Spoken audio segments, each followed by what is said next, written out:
Hello.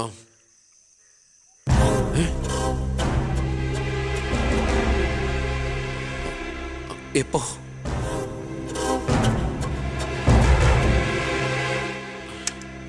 മുൻ വിദ്യാഭ്യാസ മന്ത്രി ബാലഗംഗാധര മേനോൻ കാറപകടത്തിൽ കൊല്ലപ്പെട്ടു.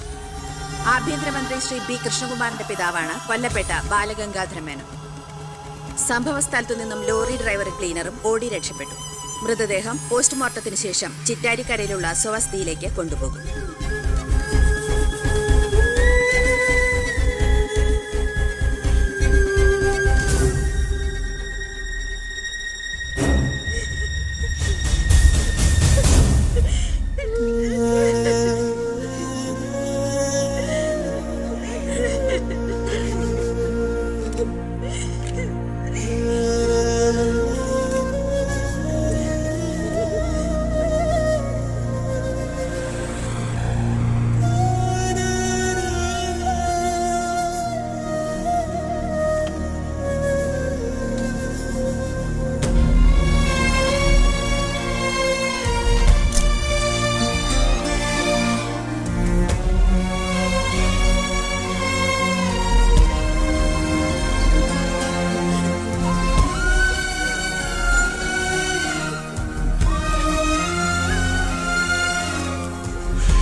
ഇതിപ്പോ ആക്സിഡന്റ് ആണോ കൊല്ലിച്ചതാണോന്ന് ആർക്കറിയാം. അധികാരം ഒഴിഞ്ഞു കൊടുക്കാതിരിക്കാൻ വേണ്ടി സ്വന്തം മകൻ തന്നെ കൊല്ലിച്ചതാണെന്ന് എല്ലാരും പറയുന്നേ.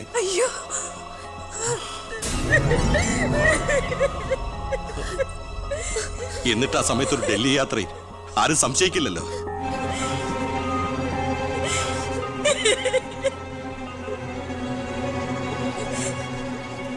അമ്മേ, അച്ഛനേക്കാൾ വലുതാണോടെന്ന് എനിക്ക് അധികാരം, മന്ത്രിസ്ഥാനം. അച്ഛനെ എതിർത്ത് ഒടുവിൽ നീ സ്വന്തം അച്ഛനെ. അമ്മേ, എനിക്ക് നിന്നെ കാണണ്ട, പോ എന്റെ മുമ്പിൽ നിന്ന്.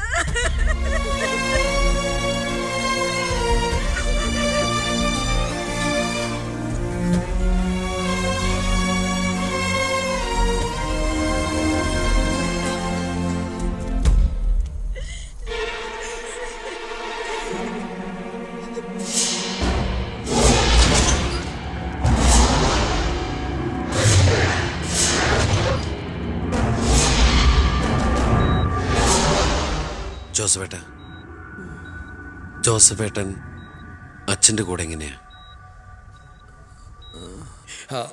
താനിതെങ്ങോട്ടാ? ഞാൻ അങ്ങോട്ടാ. അങ്ങോട്ട് അല്ല, ഇങ്ങോട്ട്. കയറോ വണ്ടിയില്. ഇങ്ങോട്ട് കയറോ. ആള് മാറിപ്പോയില്ലല്ലോ. ഞാൻ ജോസഫാ. തന്നോട് വണ്ടി കയറാനല്ലേ പറഞ്ഞു?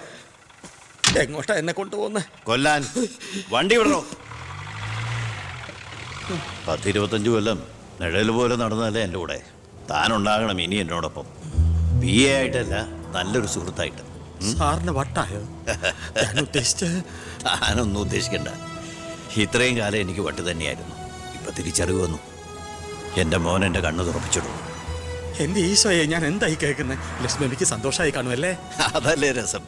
ഞാൻ അവളോട് ഒന്നും പറഞ്ഞില്ല. ഒരു സസ്പെൻസ് ആയിക്കോട്ടെ. മകനും മരുമകളും പെട്ടെന്ന് വീട്ടിൽ വന്ന് കയറുമ്പോ അവൾ അന്തം വിട്ടു.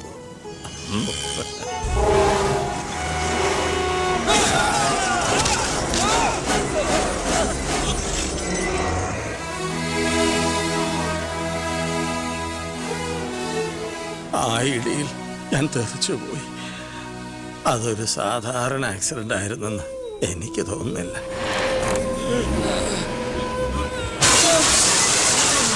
അല്ലെങ്കിൽ പിന്നെ ആ ലോറി പിന്നോട്ടെടുത്ത ശേഷം പിന്നെയും കൊണ്ടുവന്നിടിച്ച എന്തിനാ? മനപ്പൂർവ്വം ആരോ ജയിച്ച പോലെ.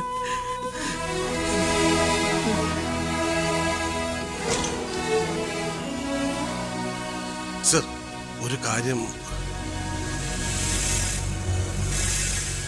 ആ ലോറി ഡ്രൈവറും കിളിയും ഒളിച്ചിരിക്കുന്ന സ്ഥലം കണ്ടുപിടിച്ചു. പക്ഷേ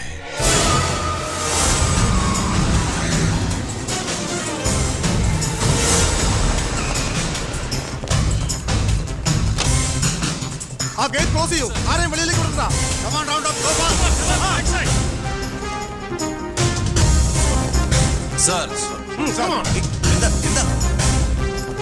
സോറി മാഡം. ആ നോക്കോടെ, ആ ബാത്റൂമില് ഏട്ടാ, അയ്യോ, എന്താ പ്രശ്നം? എന്താ ഇത്? എന്താ പ്രശ്നം? ആരെങ്കിലും ഉണ്ടോ?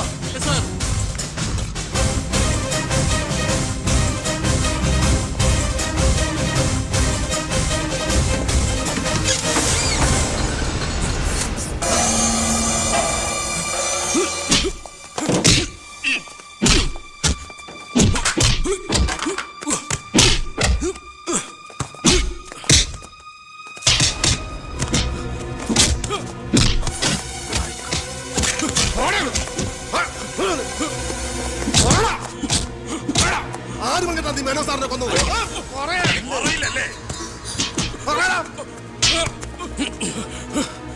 ഇവരിൽ ആര് പറഞ്ഞിട്ടാണ് നീ ഇവിടെ കയറി വിളിച്ചത്?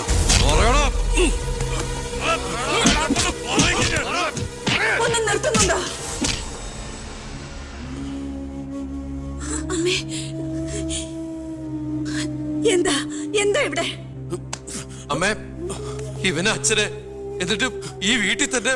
വേണ്ട, നീ നിന്റെ പോലീസും ചേർന്ന് എന്നെ ബോധ്യപ്പെടുത്താനാണ് ഈ വേഷം കെട്ടെങ്കിൽ അത് വേണ്ട.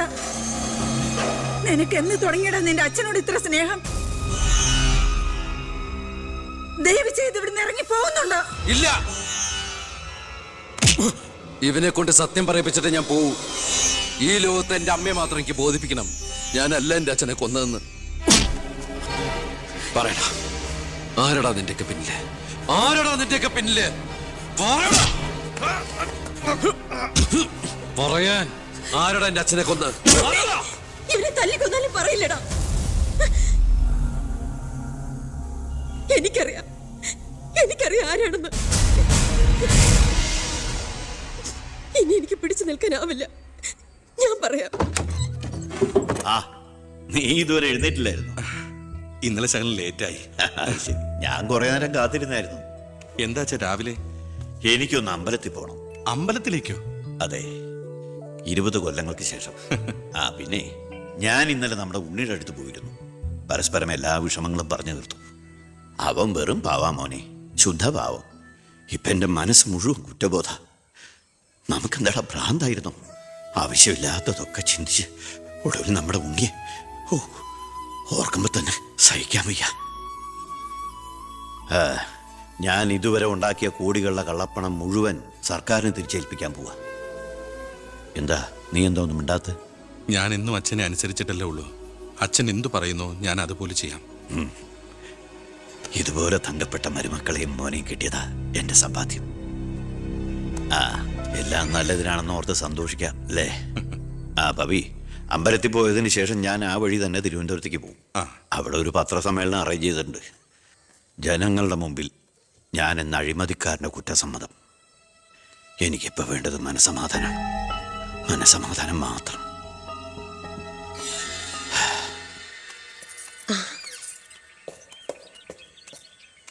സാർ ബെൻസേല്? വേണ്ടടോ, പഴയ ശീലങ്ങളൊക്കെ മാറ്റി നമുക്കിത് പോവാം. ശരി വാ. സാർ.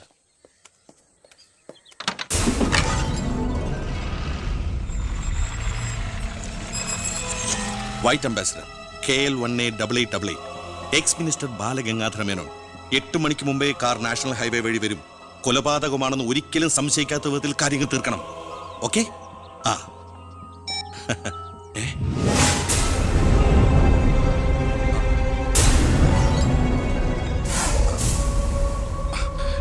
നീ ഇവിടെ നിപ്പുണ്ടായിരുന്നോ?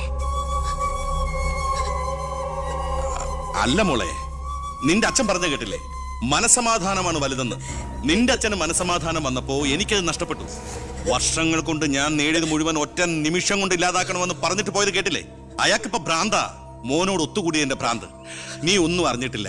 പൊയ്ക്കോ പൊയ്ക്കോ. ഇല്ല, ഞാൻ സമ്മതിക്കില്ല. എന്റെ അച്ഛനെ കൊല്ലാൻ ഞാൻ ശബ്ദിച്ചു പോരുത്, കൊന്നുകളയും ഞാൻ. ഇത് പുറലോകം അറിഞ്ഞ നീ നിന്റെ പുന്നാര മക്കളും പിന്നെ ജീവനോടെ ഭൂമിയിൽ കാണില്ല. മനസ്സിലായി?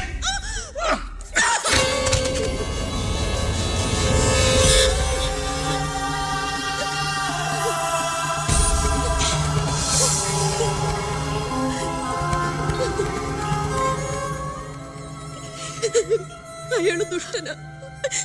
പണത്തിന് വേണ്ടി എന്തും ചെയ്യാൻ മടിയില്ലാത്തവൻ. ഞാനിത് പറഞ്ഞു. എന്നെ കുട്ടികളെ അയാൾ കൊല്ലും.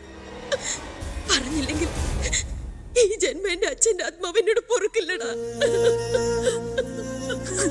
മോനെ ഉണ്ണി, എന്നോട് പൊറുക്കടാ.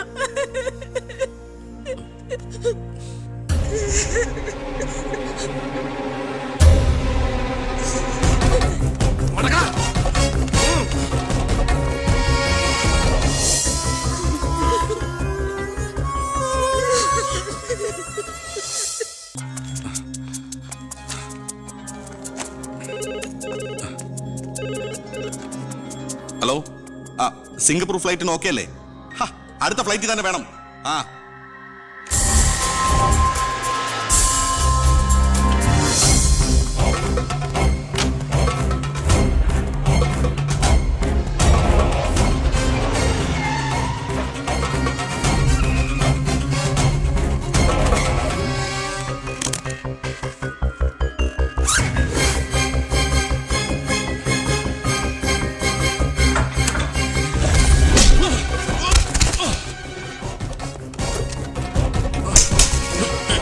എന്ത് തെറ്റാ എന്റെ അച്ഛൻ നിന്നോട് ചെയ്തേ?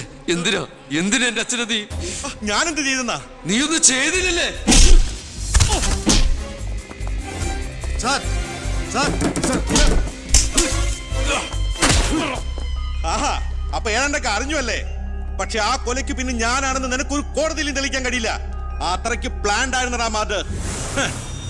ഇനി നീയാണ് എനിക്ക് പ്രശ്നമെങ്കിൽ കൊല്ലും ഞാൻ. എന്നിട്ട് കാശെറിഞ്ഞൊരു ബിനാമിയെ കൊലയാളിയാക്കി നിയമത്തിന് മുമ്പിൽ ഇട്ടുകൊടുക്കും. സാർ സാർ സാർ സാർ വെറുതെ എന്റെ യാത്ര മുടക്കരുത്.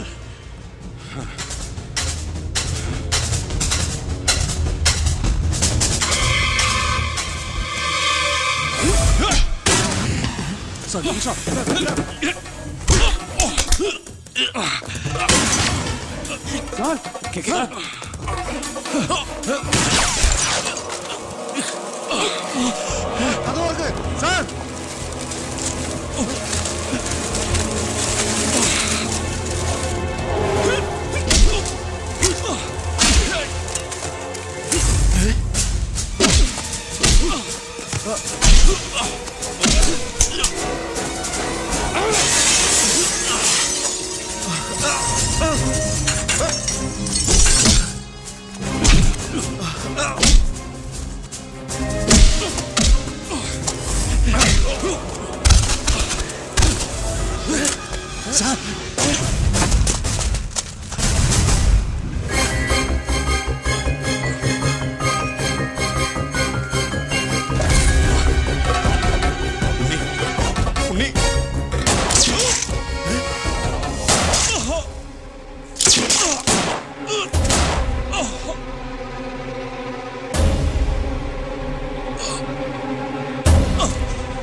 ഞാനിത് ചെയ്തില്ലെങ്കിൽ അച്ഛൻ്റെ ആത്മാവിന് ശാന്തി കിട്ടില്ല. എന്ത് ശിക്ഷ ഏറ്റുവാങ്ങാനും എനിക്ക് സന്തോഷമേ ഉള്ളൂ. നോ സാർ, സാർ ശിക്ഷ ഏറ്റുവാങ്ങി ജയിലിൽ കിടക്കേണ്ട ആളല്ല. നിങ്ങളെപ്പോലൊരു മന്ത്രിയെ ഈ നാടിന് ആവശ്യം. ജനങ്ങൾ അത്രമാത്രം പ്രതീക്ഷ സാറിന് അർപ്പിച്ചിരിക്കുന്നു. ഒരുപാട് നന്മകൾക്ക് വേണ്ടി ഇത് നമുക്ക് മറക്കാം സാർ. അതെ സാർ. ഹോം മിനിസ്റ്ററെ പ്രതി കരുതിക്കൂട്ടി വിളിച്ചു വരുത്തി അറ്റാക്ക് ചെയ്തു. ആസ് എ സെക്യൂരിറ്റി ഓഫീസർ എനിക്ക് അയാളെ കൊല്ലേണ്ടി വന്നു. CRPC 130, 131 FIR closed.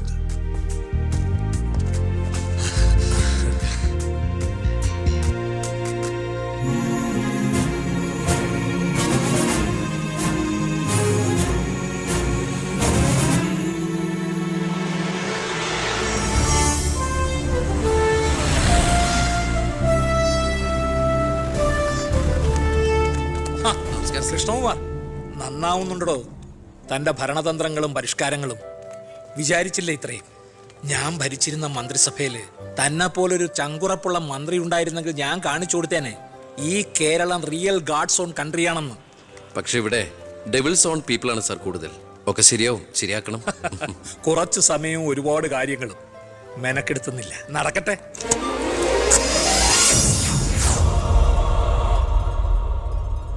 എന്റെ ജനസമ്പർക്കം ഇനി നിങ്ങളിലൂടെയാണ്. നിങ്ങൾ 4 പേരുടെ പിന്നിൽ 40 പേരുണ്ടാകണം. അവരുടെ പിന്നിൽ 4000. അവർക്ക് പിന്നിൽ 40,000. വിദ്യാർത്ഥികളെ സംഘടിപ്പിച്ച് നാടിന്റെ മുക്കിലും മൂലയിലും നമ്മൾ ഓരോ യൂണിറ്റ് ഉണ്ടാക്കുന്നു. ഈ ചങ്ങലക്കണ്ണിയിലൂടെ ഓരോ പ്രദേശത്തെയും പ്രശ്നങ്ങൾ നമ്മൾ ഭരിക്കുന്നവരുടെ മുമ്പിലെത്തിക്കണം, അവയ്ക്ക് തീർപ്പുണ്ടാക്കണം. ലോകത്തെ അപ്പാടെ മാറ്റിമറിക്കാന്നുള്ള തെറ്റിദ്ധാരണയോടൊന്നുമല്ല, ജനങ്ങളിലുള്ള എന്റെ നേരിയ പ്രതീക്ഷ കൊണ്ട്. എന്താ, നമുക്കൊന്ന് ശ്രമിച്ചൂടെ? എല്ലാ സർക്കാർ ജോലിക്കാരെ പോലെ മന്ത്രിമാർക്കും MLA-മാർക്കും വേണം സാർ റിട്ടയർമെന്റ്. സാറിന് ഇപ്പൊ എത്ര വയസ്സ്? 67 എന്തിനാണ് ഗവൺമെന്റ് പെൻഷൻ പ്രായം 58 ആക്കിയെന്ന് അറിയോ? 58 കഴിഞ്ഞാൽ ബുദ്ധി മരവിച്ചുകൊണ്ടേയിരിക്കും. സാറിന് ഇപ്പൊ സംഭവിച്ചോണ്ടിരിക്കുന്നതാ. സാറിന് ഒരു കാര്യം അറിയാം, ഇന്ത്യ മഹാരാജ്യത്തെ ഒട്ടുമിക്ക ഭരണകർത്താക്കളും കുഴിയിലേക്ക് കാലു നീട്ടിയിരിക്കുന്നവരാ. അല്ലെ സാറേ, നമുക്ക് ആ ഗുണ്ടാക്ട് ചെയ്ത പോലെ ഇതൊന്ന് ശരിയാക്കി ഞാൻ പോവാ. പെട്ടെന്നൊക്കെ സീമാവെന്ന് പറഞ്ഞാ പിന്നെ സാറിന്റെ ഇഷ്ടം അതാണെങ്കിൽ അങ്ങനെ. നീ ഇതല്ല ഇതിന്റെ അപ്പുറം ചെയ്യും. എനിക്കിവിടെ ഇരിക്കപ്പുറത്തില്ല. എല്ലാവരും നിന്റെ പോലീസിനെ കൊണ്ട് തോറ്റുന്ന്. വില്ലന്മാരൊക്കെ വല്ലപ്പോഴും തോക്കട്ടെ സാറേ. പോലീസ് ഇവിടെ അഴിഞ്ഞാടുന്നു. നിരപരാധികളെ പോലും ഗുണ്ടയെന്ന് മുദ്രകുത്തി പോലീസ് പീഡിപ്പിക്കുന്നു. ഇതൊക്കെ പ്രതിപക്ഷത്തിന്റെ തെറ്റായ പ്രചരണം മാത്രമാണ്. സത്യത്തിൽ ഇന്നാട്ടിലെ ജനങ്ങൾക്ക് ഇന്ന് പേടി കൂടാതെ ജീവിക്കാനുള്ള സാഹചര്യമുണ്ട്. തലക്കവും പഴക്കവും ചെന്ന മന്ത്രിമാർ കൃഷ്ണകുമാറിനെ കണ്ടുപിടിക്കണം. നിന്നെ ബുഷ് അന്വേഷിച്ചിട്ടോ? ഏത് ബുഷ്? American president. അതെന്തിന്? ഇതുപോലത്തെ ഒരു വിത്ത് ഉണ്ടെങ്കിൽ അങ്ങോട്ട് അയച്ചു കൊടുക്കാൻ പറഞ്ഞു. വേറെ ഒന്നിനും അല്ല, ഭാഗ്യം മുളപ്പിക്കാനാ. Leadership is action, not position. നേതൃത്വം പ്രവർത്തനമാണ്, പദവിയല്ല.